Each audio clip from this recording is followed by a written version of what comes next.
Bienvenue. Aujourd'hui, on explore le marketing d'affiliation, spécifiquement comment bien démarrer en 2025. On va regarder ça à travers les conseils d'un expert, Damien Menu, et sa méthode vidéo. Oui, puis ce qui est intéressant, c'est qu'ils présentent ça comme une vraie business, là. Ça prend une stratégie claire. Exact. C'est pas juste s'inscrire puis attendre que l'argent rentre, tu sais. C'est plus comme être un courtier, mais sur le web. On fait le pont entre une offre et une demande qui existe déjà. OK, parfait. Alors, par où on commence? C'est quoi la première étape vraiment cruciale d'après lui? Mais le gros morceau au début, c'est le positionnement, la niche, comme on dit. Faut trouver le point là où ta passion rencontre tes compétences. Mhm. Puisque les gens cherchent activement, puis sont prêts à payer pour, évidemment. Un conseil important qui donne, choisis un sujet dont tu peux parler pendant au moins un an Ah oui, pourquoi un A? pour pas t'en étrouvette, Ah, pour être sûr de persévérer, là. OK, je vois. C'est un bon point pour éviter d'abandonner. Mais juste la passion, ça suffit pas, j'imagine. Il insiste aussi sur le côté économique. Absolument. Faut vérifier si ton public cible a les moyens, tu sais. Puis si le problème que tu veux réguler est assez douloureux ou urgent pour eux. C'est pour ça qu'il dit d'être super spécifique.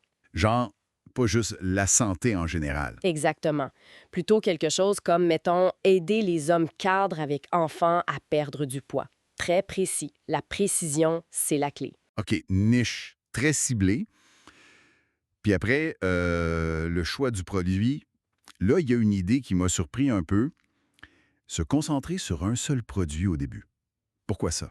Ouais, ça peut sembler bizarre au premier abord, mais se concentrer sur un seul produit, ça envoie un message fort à ton audience. Ah ouais? Comment ça? Mais ça montre que tu as vraiment trouvé la meilleure solution pour leurs problèmes spécifiques, au lieu de diluer ton message avec plein d'affaires. Puis honnêtement, ça simplifie beaucoup ta stratégie marketing au début. C'est pas fou comme approche. Puis, les critères pour choisir ce produit-là, c'est quoi? Bien, premièrement, faut que ça colle parfaitement à ta niche, c'est évident. Ensuite, la qualité. C'est super important parce que c'est ton image qui est en jeu. Logique. Le produit doit vraiment régler le problème. Puis les commissions, il faut que ça vaille la peine. Ils suggèrent au moins 30 sur le numérique ou genre 50 à 100 euros par vente si c'est pas récurrent. OK. Faut aussi regarder si le partenaire fournit du bon matériel marketing, là, des visuels, des courriels types, etc. D'accord. Alors, on a la niche, on a le produit. Comment on amène le monde vers ça? Il parle de création de contenu, mais d'une façon particulière. Oui, il dit que le blog puis le SEO, ben, ça prend du temps avant de donner des résultats. C'est plus long terme. OK. Lui, il met l'accent sur des plateformes comme YouTube, Facebook, Instagram, là où tu peux bâtir une communauté puis interagir plus directement. Le conseil, c'est d'en maîtriser une ou deux au début, pas plus. Et sur YouTube, par exemple. Sur YouTube, mettons, il suggère trois types de vidéos. Celles qui visent l'achat, des reviews de produits, parler du prix. Celles qui répondent aux questions que les gens se posent, tu peux les trouver sur Google. Puis du contenu éducatif pour montrer ton expertise puis bâtir la relation. Mais si on mise tout sur une plateforme comme YouTube au début, on risque pas de tout perdre si l'algorithme change? C'est un peu risqué, non? C'est une bonne question, puis c'est un risque réel, oui. Mais c'est justement là qu'intervient l'étape suivante qu'il décrit comme la plus importante. Ah oui? Laquelle? Bâtir ton propre système marketing. Puis le cœur de ça, c'est de collecter des adresses courriels. L'idée, c'est d'utiliser ton contenu, mettons sur YouTube, pas comme une fin, mais comme un aimant. Un aimant est... Ouais, pour attirer les gens vers une page de capture. Une page toute simple où tu offres un cadeau, un guide gratuit, une mini-formation, peu importe, en échange de leur courriel. Attends.